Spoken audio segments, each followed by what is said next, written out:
Yo, what is going on, my friends? Today we are talking about an exotic that has somehow avoided the nerf hammer for such a long time that I decided to actually use it myself instead of just dying to it constantly in trials against stacked teams using Omnioculus and Lord of Wolves. And well, if you've played trials, you know exactly what I'm talking about.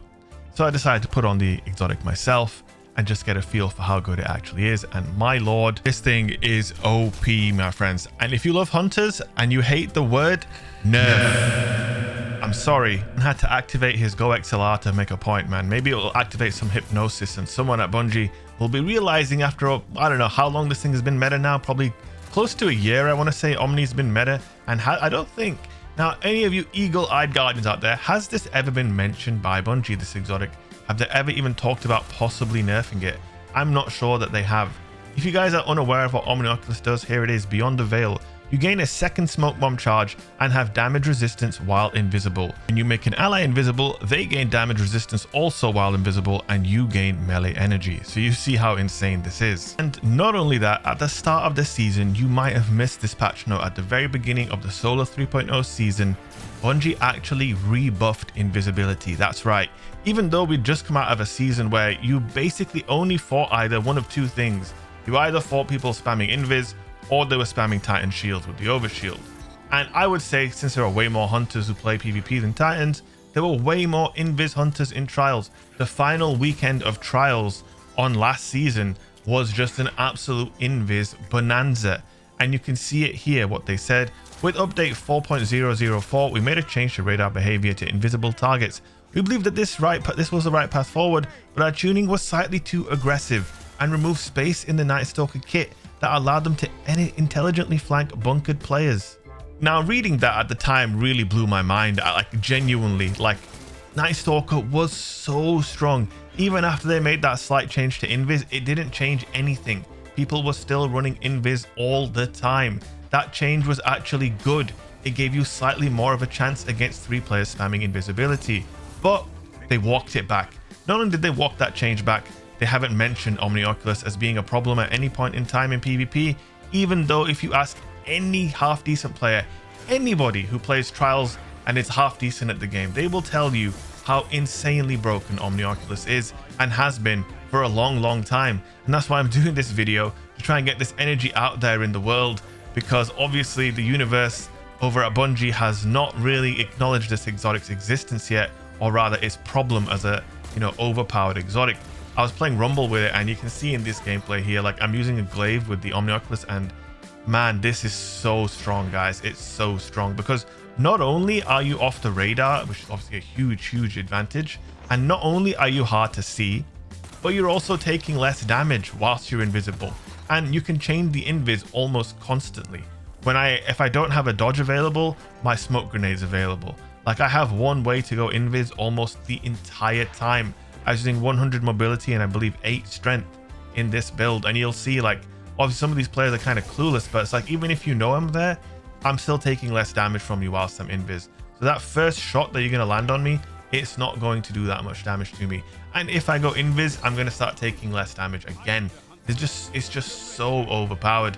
If you use this in trials and if you play trials with like 3 of these, man, it's like almost impossible to lose, because you have so much way to make not just yourself invisible, but all your teammates can go invisible.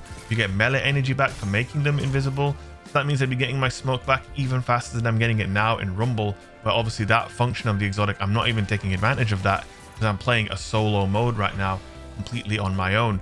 And it's just, I just don't understand. Like, people obviously get mad when you talk about nerfs, and people think that I absolutely hate hunters, blah blah. I mean, just look at my gameplay. Do I look that unfamiliar with playing on a hunter? I played a lot of hunter in Destiny 1. I don't hate hunters. It just happens to be the case that they have consistently been always in the meta for the entirety of D2's lifespan. And I just, you know, say what I see, and some people, you know, they form opinions based on that. But this is another thing. Like, come on, this has been in the game for a long time now, and it has never even been mentioned that it needs some kind of tuning. Now, what would I recommend? Well, what I would recommend is very simple, actually. I would make it so that the resistance whilst invisible only works in PvE. You should not get damage resistance while invisible in PvP. Being invisible is already, you know, that's a massive benefit and advantage that you have. You're not on the radar. And not only that, especially if there's some light behind you, you're very, very hard to actually see. So you're hard to physically see. You're hard to see on the radar because you barely ping the radar at all. And on top of that, I don't take any damage. Like, this is so nuts. Like, if a Titan equivalent to this exotic existed, it would have been nerfed 6 months ago, man. Into the ground. I'm sorry, but there is a genuine, unironic argument to be made that there is some omega bias towards hunters from Bungie at this point.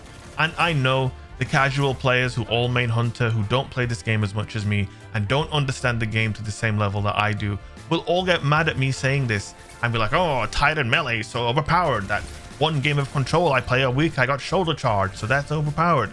It's my job to play this game. I'm inside this game all the time. When it comes to PvP and what's meta and what's not, I know. It's my job to know, my friends. So man, before you type out that dumbass comment in the comment section, just think about that for a second, okay? You think on that, okay, man? You think on that. Because my friends, trust me when I say this, if you ever go into trials, you will know the pain of Omnioculus. This exotic is ugly AF. This exotic looks like something out of a horror movie. And when you play against it, that's what it is as well. Like, this is so insane. Like, I'm invis, closing the gap, taking less damage, then I'm glaving them. I've got the glade guard that's going to make me invincible. Wow, there is a lot going on here, man. There is a lot going on. If you're wondering why I'm emoting this hunter, he was dropping the bags on me, and so I was returning the favor. That being said, I kind of don't blame the guy for dropping the bags. I'm using Omni, I'm going invis, I'm spamming the glaive with complete damage resistance. A pretty insane build. But my goodness, do I feel like I need to take a shower after this, man. And all I did was play like 2 games of Rumble. Imagine if I played Trials on this whole weekend. I think I would, I don't know, man. I'd need to spend a week in the bath to make up for it. How insanely, it's just, I don't know, man. I'm just extremely disappointed with the direction they are taking. I don't know what happened to his barrage there. That was unfortunate. I'm just really disappointed in the direction they're going with abilities, because I really like the weapon tuning. Weapon sandbox stuff, apart from the aerial efficiency. Again, the aerial efficiency is a real downer as well. I would say the aerial efficiency and the abilities are just a real huge dampener on the game, as well as the lack of overall PvP content. Combining all those things together with the fact that Omni just will not get a nerf is just disappointing. I'm putting this video out there. Hopefully it kind of gets this movement going and Bungie can actually nerf this exotic, because it needed a nerf a long time ago. Sorry, I am not sorry. Much love. If you enjoyed the video, leave a like. If you disliked it, leave a thumbs down too, man. Just like, dislike, comment, subscribe, all that good stuff. I'll see you guys in the next video. Peace out.